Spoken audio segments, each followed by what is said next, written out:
lessons. Don't forget, last week or 2 weeks ago, we'll be handling this topic and we have not exhausted it. Last week, we were able to discuss base preparation, properties, and uses. We couldn't enter into the Arrhenius theory, though I asked you to do the Arrhenius theory for me as an assignment. Today I'm going to be discussing Bronsted-Lowry's theory, but before we look into Bronsted-Lowry's theory, I can do a recap of what we discussed last week based on bases and alkali, how you can prepare a base. I said that you can prepare a base by reacting it with oxygen metals. Reacting metals with oxygen can help you prepare a base, and then when you have formed oxides of these metals, if they are further reacted with water, for the fact that they are soluble in water, they form alkalis.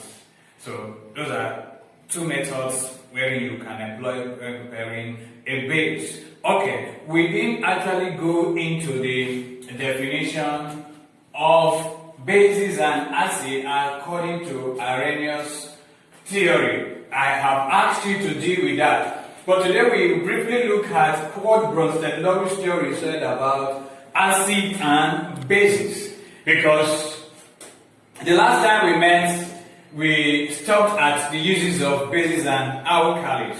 Today, briefly, before we go into measurement of acidity and alkalinity, we will briefly look at what Bronsted-Lowry's theory stated as regard acid and bases. Now, I have helped you to write it out on the board. Maybe in case I talk, I am very fast in talking, you can pick whatever I'm trying to explain on the board. And that's why I've written it out clearly. And after this, I'll bring out the other statement which I will explain. Now, if you look, I said in view of the limitation posed by the Arrhenius concept of acid and bases, Bronsted-Lowry proposed a broader definition.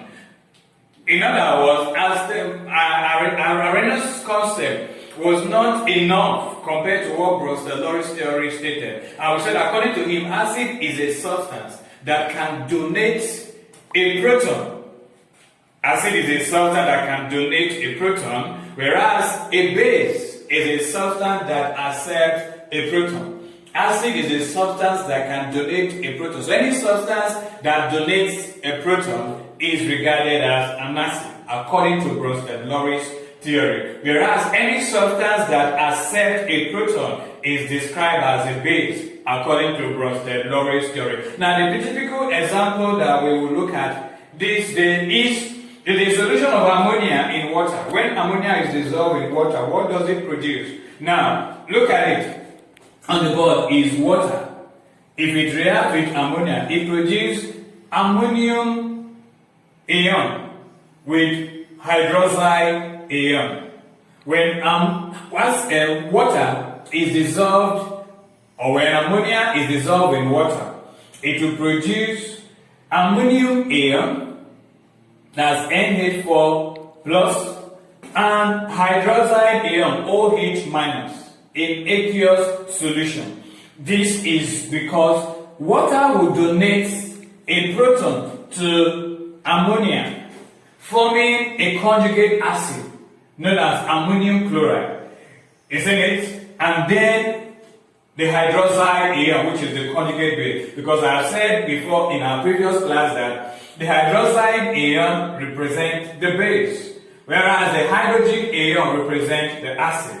Okay, so if you dissolve water in ammonia, or if you dissolve ammonia in water, I beg your pardon, you will have ammonium ion, which is a conjugate acid, and the hydroxide ion. So water donates a proton to ammonia, and this makes water to be an acid and ammonia a base. Because according to Bronsted-Lowry's theory, we said that which will accept a proton is what? A base. That which will donate a proton is an acid. Okay. Now, apart from that, I hope you understand it clearly, though I'm yet to see your assignment on Arrhenius concept. But that's the Bronsted-Lowry's concept of acid and base. So if I ask you to define an acid according to Bronsted-Lowry, you should be able to define it. If I ask you to define a base according to Bronsted-Lowry, you should also be able to define a base. Outside that, there are many molecules or ions which can function as both acid and bases. Can you beat that? There are many molecules which function both acid and they act as an acid, they also act as a base. You see it? Okay, such molecules or ions are called amphiprotic. I have to bring this out because maybe you may be involved in a quiz competition. These are questions or likely questions that you encounter in quiz competition. You may not have known by now or before now that water is amphiprotic. Now, what's amphiprotic? Amphiprotic substances are those substances that function both as an acid and as a base. They can act as an acid, at the same time can also act as a base. Or you see, they have properties of acid, they also have properties of base. A typical example is water. If you look at what is on the board, water can serve as an acid and also as a base. You see it? How? Now, if you react water molecules together, it will produce hydrozonium, or you call it oxonium ion, and then a hydroxide ion. If you react two molecules of water together, this is a molecule of water plus another molecule of water, it will produce hydrozonium ion, which is an acid, and then the oxide ion, which is a base. So it's obvious that water is functioning or acting as a base and at the same time as an acid. That is a typical equation to represent amphiprotic exhibition or property of water. This is an equation to show the amphiprotic property of water, because in the first case it's acting as an acid, in another case it's acting as a base, because you know it's only an acid and a base that react to form the donation of protons or accepting of a proton based on Brustolori's theory. Okay, outside all of this, let's look at another area which we didn't really dwell more on in our last class. We didn't mention of indicators. I showed you one particular type of indicator, which is the litmus paper. The litmus paper is an indicator, but there are other types of indicator like methyl orange. Okay, you saw methyl orange when I reacted or tested a base and an acid. I had to show you methyl orange, though I didn't use it. That red substance that was before the reagent I presented to you in our last class. That red substance I said is an indicator, and that indicator is methyl orange. So we have methyl orange, that's an indicator. We have litmus paper is also an indicator, and then phenolphthalein is another type of indicator. All of these have their function. So if you are going to explain what an indicator is all about, we said that in recognizing acid and bases, there are substances which change color, like litmus does. You see, these are called indicators. An indicator is the dye which changes colors.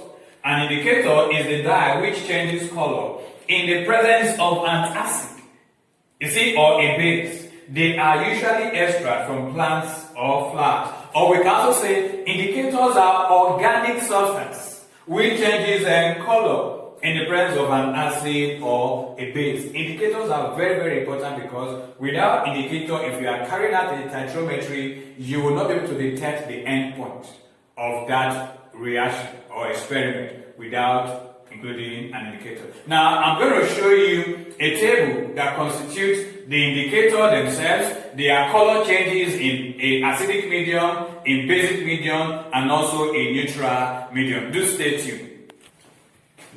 Okay, this is a table indicating the difference indicator that we have and their color changes depending on the medium. Now, the first indicator I have here is litmus paper. The second indicator is methyl orange. And the third indicator is phenolphthalein. I think maybe in our next class I'm going to show you phenolphthalein indicator. Now you know the methyl orange indicator and the litmus paper indicator, but you have not seen phenolphthalein indicator. In our next class, I'll certainly bring phenolphthalein indicator for you to see. Okay, now if you look at litmus in acidic medium is red. And when we're discussing acid, we said one of the physical properties of an acid is that it turns blue litmus paper red. It turns blue litmus paper red. That's red. It turns blue litmus paper red. Okay? Then in neutral medium, litmus paper is purple. Litmus paper is purple in neutral medium. Whereas in basic medium, litmus paper is blue. Litmus paper is blue in basic medium. Then methyl orange. Methyl orange is also red in acidic medium. Methyl orange is red in acidic medium. Whereas the color in neutrality or in neutral medium is orange.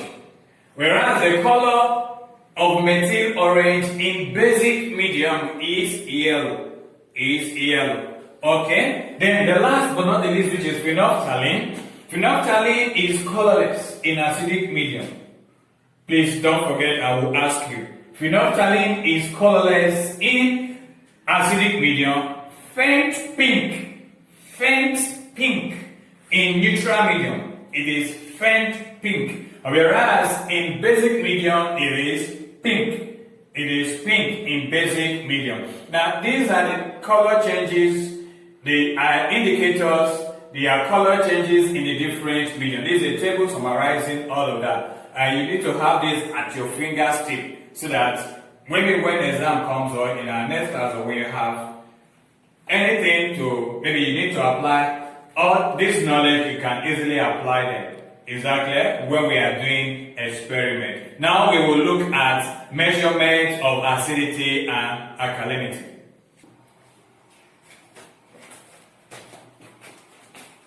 Okay, now this is also another aspect we need to consider in this topic.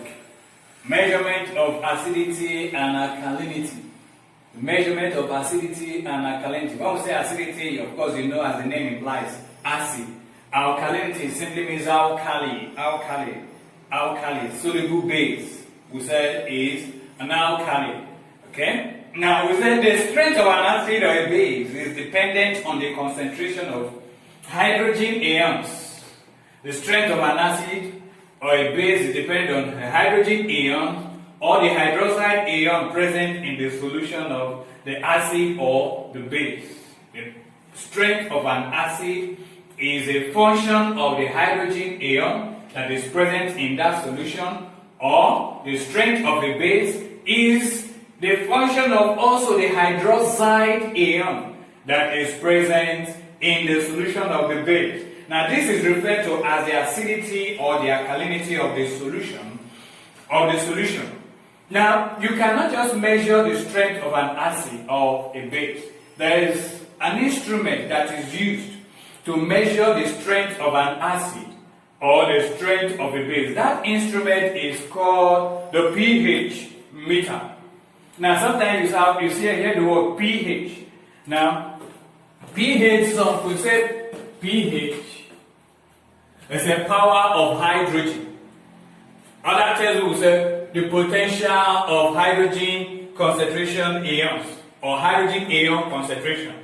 In some textbooks, they will rather say is the power of hydrogen ion concentration. Okay? Okay. Now, we say the pH is defined as the negative logarithm to base 10 of the hydrogen ion concentration in solution. That definition is by Sorensen, is a scientist who defined the pH as a negative logarithm to base 10 of hydrogen ion concentration. Now, concentration in chemistry is represented by a square bracket. Concentration in chemistry is represented by a square bracket. When you get to SS2, when we are dealing on a rate of chemical reaction, there we also talked about concentration. You see that it is represented with a square bracket. Now, the square bracket represents the concentration. pOH, which is power of hydroxy ion, you see it, is the negative logarithm to base 10 of the concentration of hydroxide ions in solution. You see it? pH, pOH, pH, pOH. Whereas pH is talking about the acidity, pOH is talking about the alkalinity.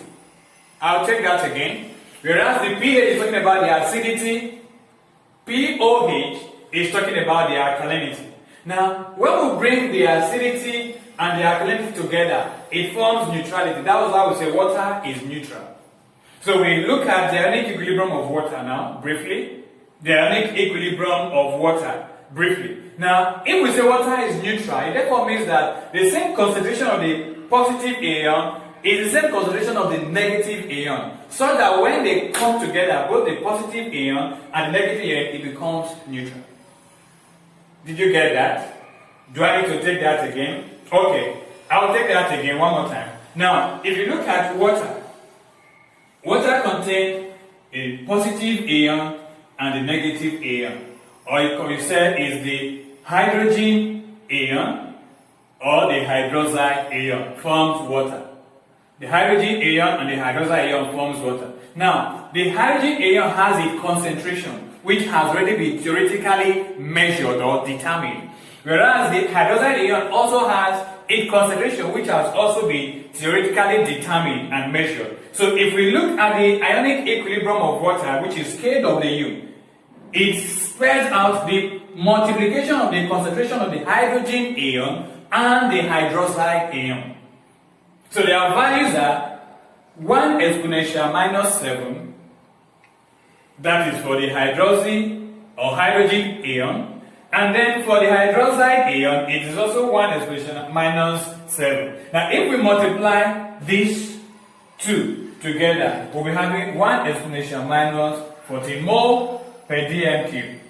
Mole per dm cube. So this is the concentration of water. Is 1 exponential minus 14 mole per dm cube. Now we shall soon see how this is used in determining the pH, which is the alkalinity and the acidity of water. Okay, now we are trying to compare the pH and the pOH. Now I told you earlier that the pH scale reads 14 for the fact that the acidity and the alkalinity 7 equals 14. You know how we got this? The logarithm of this, that is, if you have logarithm to base 10 of 1.0 exponential minus 7, the same thing as 7. The same thing goes for the other one, for the alkalinity. So that was where we got our 7 plus 7, which is equal to 14. So on the pH scale, it is from 0 to 14. On the pH scale from 0, that's why I said the alkalinity or acidity is expressed on the pH scale ranging from 0 to 14. Why the pH 7 indicates neutrality, the pH that is less than 7 indicates acidity. And the pH greater than 7 indicates alkalinity. In other words, if I have a pH, a scale of this sort, if I have a scale of this sort ranging from 0, 1, 2, 3, 4, 5, 6, 7, 8, 9, 10, 11, 12, 13, and 14. Now, here, this point indicates neutrality. Neutrality. You will certainly draw the pH scale for me anyway. That is neutrality. Then from 6 downward, it indicates acidity. Indicate acidity. Whereas from 8 upward, indicates alkalinity.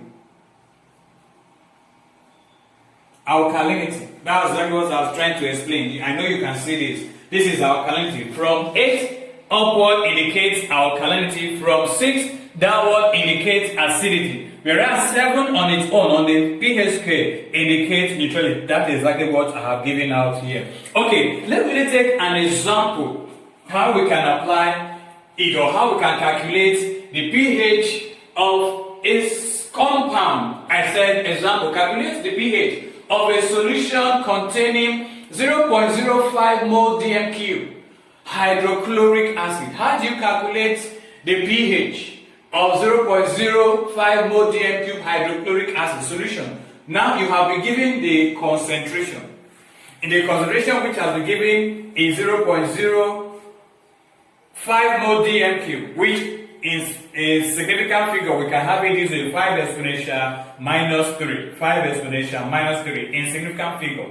Okay, now the pH we said is the negative logarithm to base 10 of hydrogen ion concentration. That's the pH. Is the negative logarithm to base 10 of hydrogen ion concentration. Now we have been given the concentration of hydrochloric acid, which is 5 exponential minus 3. Okay, if we are going to find the negative logarithm of this, I have broken it down here. This deals with mathematics now. Now, first of all, what I did here, I have to bring down the negative sign. The logarithm controls both the 5 and the exponent. So I have log 10 5 plus log 10 10 exponential 3.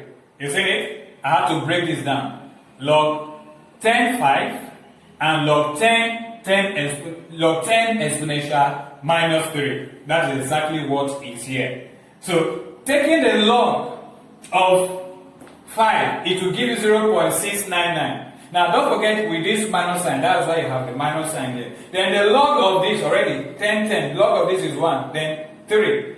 Isn't it? So you have 3.0 minus 0.699. At the end it will give you 2.301. That becomes the pH of hydrochloric acid with this concentration. Did you get that? Now what I want you to do for me, go to your textbook. There are so many exercises as regarding pH, pOH. Attempt 1 or 2. And then when I'm marking on it, I will see it. But in our next class, certainly I'm going to give you an assignment on pH, on how to calculate the pH and the pOH all together. Is that clear? So do have a nice time. Keep sorting up and study your book, because readers are leaders. All the best.